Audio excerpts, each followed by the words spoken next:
Ciao, oggi sono su una Ford Escape. In questo video ti mostrerò come attivare la modalità Valet. All'inizio dai un'occhiata al display dello schermo e ora vai su impostazioni. Entra nella sezione veicolo e attiva la modalità Valet. Ora crea un codice PIN.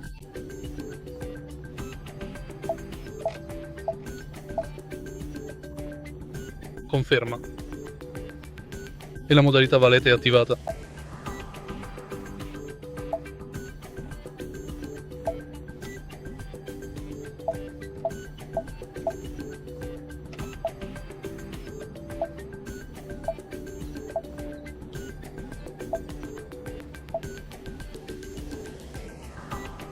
Se hai trovato utile questo video, metti mi piace, commenta e iscriviti.